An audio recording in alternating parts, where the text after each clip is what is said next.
Congressional committees are launching high-stakes hearings into the falls of Silicon Valley Bank and Signature Bank today.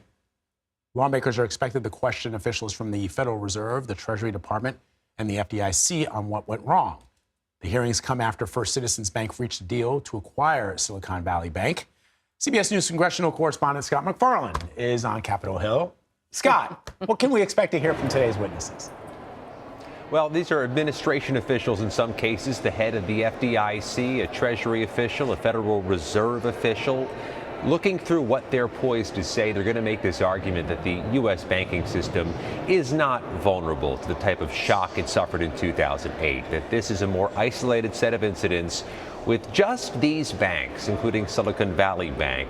They're going to argue that those banks had too few a number of depositors depositing too much money in concentration, which left the bank vulnerable to social media talk and a bank run. They're going to say that there aren't the toxic assets in these banks that we saw held systemically by major lending institutions in 2008, which helped trigger the Great Recession.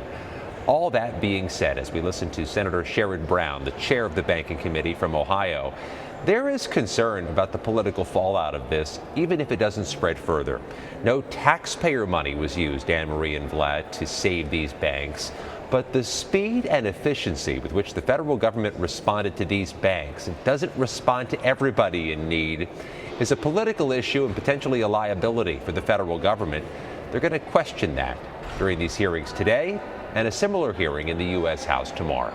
Right. And there's sort of a pretty big exception made for depositors of Silicon Valley Bank. How it typically works is if you're a regular private citizen, your money is protected in your bank account up to $250,000. They made exceptions for SVB, who had a lot of businesses who would put money in that bank. So this $250,000 insurance protection, this is going to be an important part of the hearing today. And there's going to be legislation, Anne-Marie, to raise that limit, potentially temporarily, for other banks to prevent other failures or to prevent people from running away from smaller community banks and bringing all their money to the larger banks. So there's going to be talk about raising that insurance level, maybe to $500,000, maybe to $750,000 temporarily.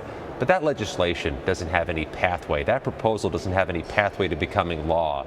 Not at this moment, not at this political time, not in this political climate, potentially not unless this crisis were to worsen. But there are other proposals as well, reinstituting the 2018 regulations that were removed by Congress that were passed after the Great Recession, stricter, more stringent requirements on banks and how much money, how much liquidity they keep to prevent a crisis. That'll be discussed, but there's nothing in the ether right now, Vlad or Anne-Marie, that's making any push or move towards becoming law or real legislation. At this moment, it's just debate and it's just proposals. So, Scott, as you know, in 2018, a law was passed to ease those stricter banking rules. You know, we also had Senator Marco Rubio on a few days ago to talk about that, where it was a bipartisan effort. You had Marco Rubio aligned with Barney Frank, who was one of the original authors of Dodd-Frank. So what do you anticipate lawmakers and witnesses will say about this legislation today? It's difficult to navigate this issue, Vlad, for some members of Congress because it was a bipartisan decision to remove some of those regulations in 2018. It was all the Republicans joined by more than a dozen Democrats, including Democrats from purple states, Democrats facing tough re-election races potentially in 2024. So this is, to put it mildly, a politically sensitive issue. But yeah, those 2018 regulations are going to be a focal point of this hearing. What we want to see is there any movement toward reinstituting them, legislation towards bringing any of them back?